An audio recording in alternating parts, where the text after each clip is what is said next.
Ampuliriza omulungi, enkulamusizza nnyo era nenkwaniriza mu kitundu kyaffe eky'olwaleero mu ssuula ey'11 nfundikira enteekateeka z'olutabaalo mu kitabo kyaffe ekkatala ly'olugendo ekitundu ekyokubiri.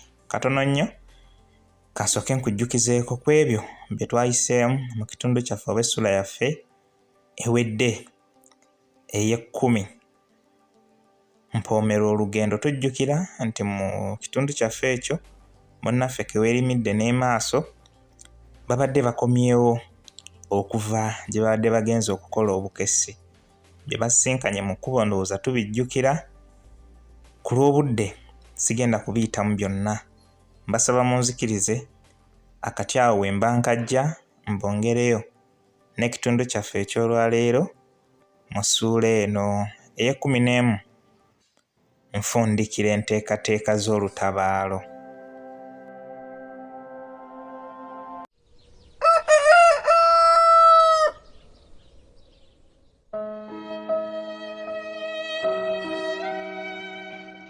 Nga tugguse, abaali bategedde nti tulina gye twalaze abaasooka okutulaba baatwaniriza, wabula abo abaali bamanyi ensonga enkulu eyali etututte beewuunya nnyo okulaba nga twali tukomyewo amangu ago.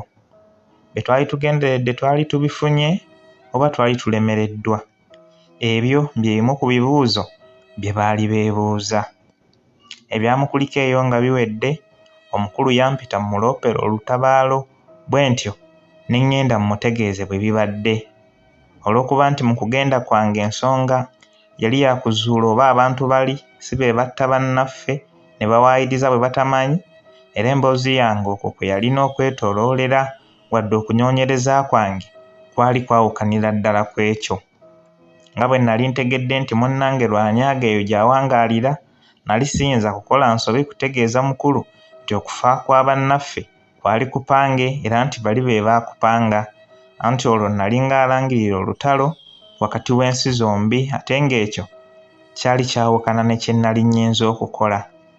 Omukulu namutegeeza nti ekituufu bannaffe baali baateegebwa bantu balala nnyo, wabula bali ne mbalangira obunafu n'obulagajjavu bwe baakozesa bannaffe ne batugumbulirwa mu matwale gaabwe nga bwe nali nzudde. Ebyo nabyogera okulaga omukulu nti obudde saayonoonye bwa bwereere, era oluvannyuma namuwulirako ng'abeemulugunyiza ne mmanya nti obulimba bwange buba bukaddemu. Nga mwerekereza yampita n'aŋŋamba nti, ndowooza muwala wange talina buzibu bwonna bw'afunye ssebo. Nga ŋŋenda okumuddamu ate kwe kuwulira nga waliwo ayogera nti, taata naawe leka, ky'ogamba wanzikirizza okugenda naye nga tomwesiga? Nagenda okukyuka nga ndaba amaaso yennyini ayimiridde mu mulyango ffembi agatwegese. Namwenyaamu katono ne nsiibula, anti nga ntya nti omuwala ayinza okwogera ebinannema okunnyonnyola. Ye namuleka ne kitaawe, wabula nga nkimanyi titayinza kundyamu lukwe kwogera bye nnali nkukulira.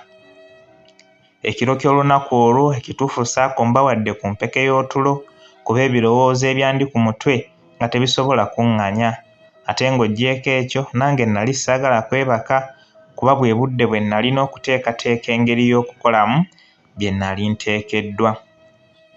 Okusinziira ku bye nali ntegedde, kyali kizuuliddwa nti okwevaamu okukola okuwoolera ku mawanda kyenkana mba nnina kutabaala nsi nnamba ey'abangi si banno.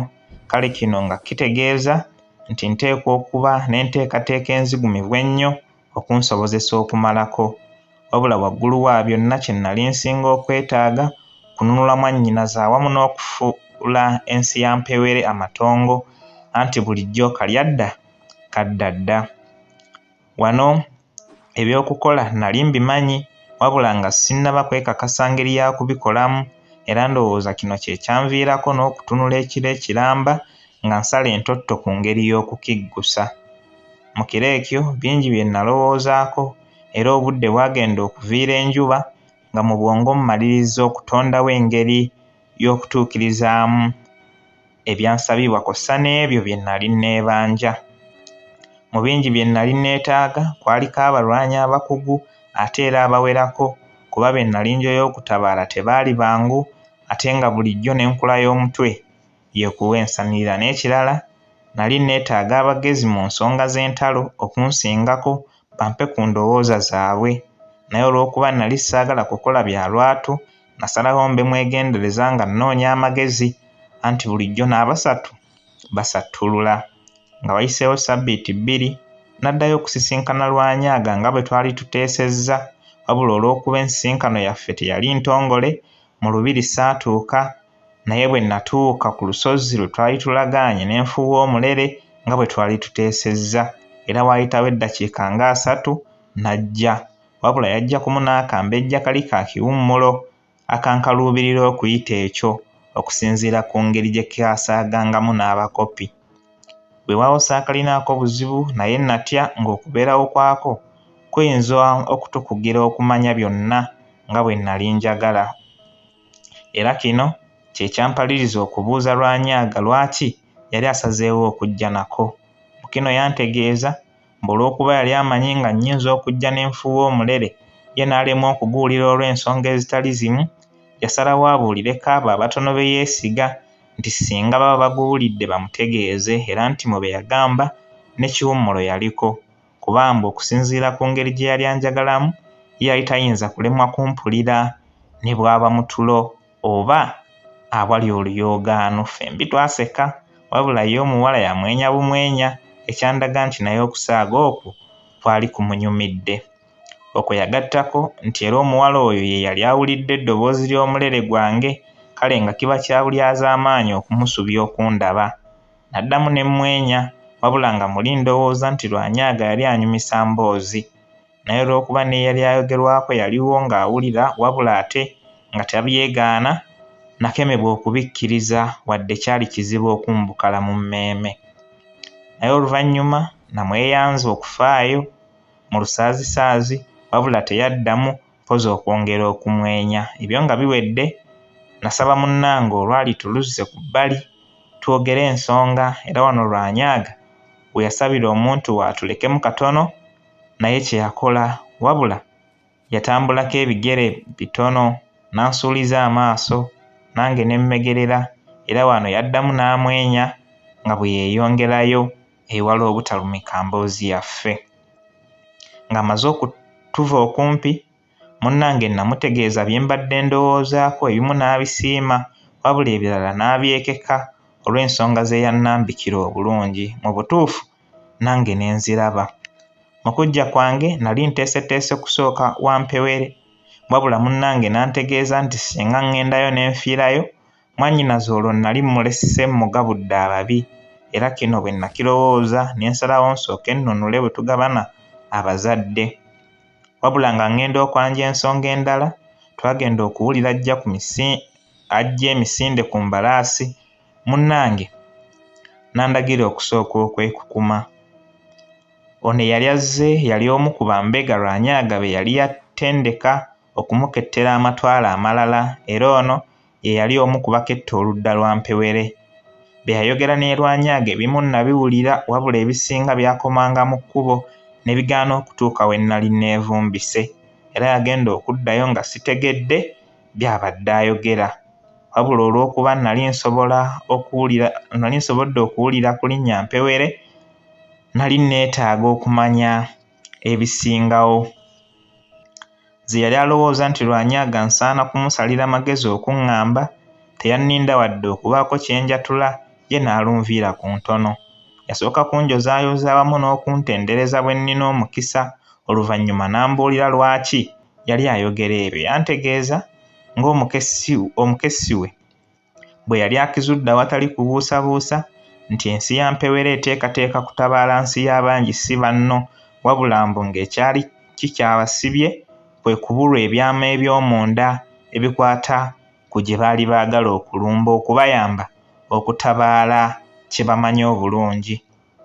Mu butuufu nali siyinza kukkiriza nti Mukama yali akinkoledde okusisinkanya balabe bange mu bbinkaniro lyerimu, era ebigambo ebyo nabyanukuza kugwa munnange mu kafuba nga ndaba mponya okuleebuukana, wabula ekyali kinkankanya kwe kutya nti mu lutalo olwo mwannyinaze yali ayinza okukafiiramu olwo mbe nga nkungudde byanswa.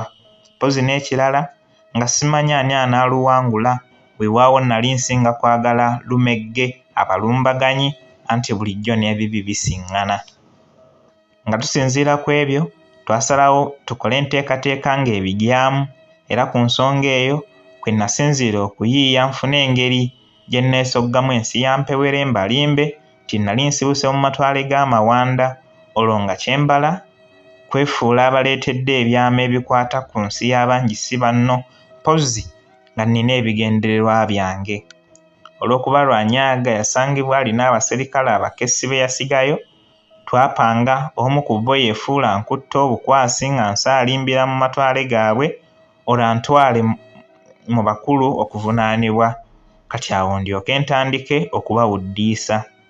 Kino tetwakiwa ndowooza ndala, era bwe ntyo ne ntandika okweteekerateekera olutabaalo.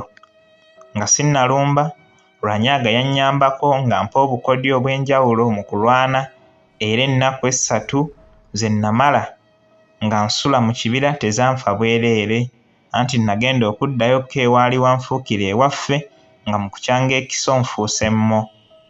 Kubeera nali nsangiddwa siri bubi, kale olw'okuba mu kukuba ensaale nali nakuguka dda, obukodyo buno obujja bwanfuula omulwanyi atuukiridde atatembeka.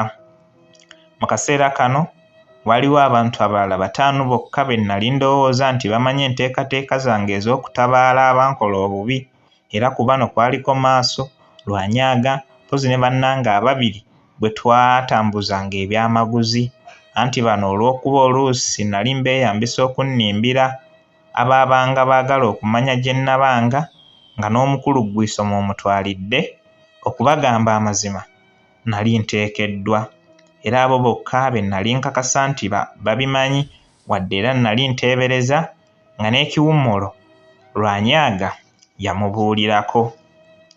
Olw'okuba ku mulundi guno gye nali njolekera nali ndowoozaayo n'okufa, nafuna ekirowoozo ky'okutegeeza omukulu byonna bye nali mmukisizza ebbanga eryo lyonna, kuba nalaba nga mba mubi okumala geewaggula ntyo ku muntu eyambudamya ensi bwe yali enfundiridde. Naye ate oluvannyuma bwe nalowooza nti ayinza okunnemesa okugenda, nasalawo ŋŋaane okumugamba, kuba nali ntegedde nti singa nkeerewa mwannyinaze yali ayinza okufiira mu kavuyo. Kale nasalawo ŋŋende bya bubba, bw'aliraba sikomawo alibuuza ne bamugamba.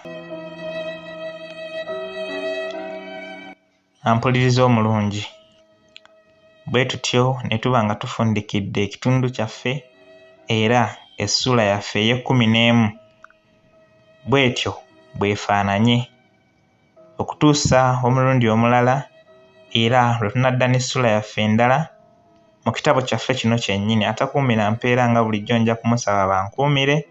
Mubeere bulungi, mweraba.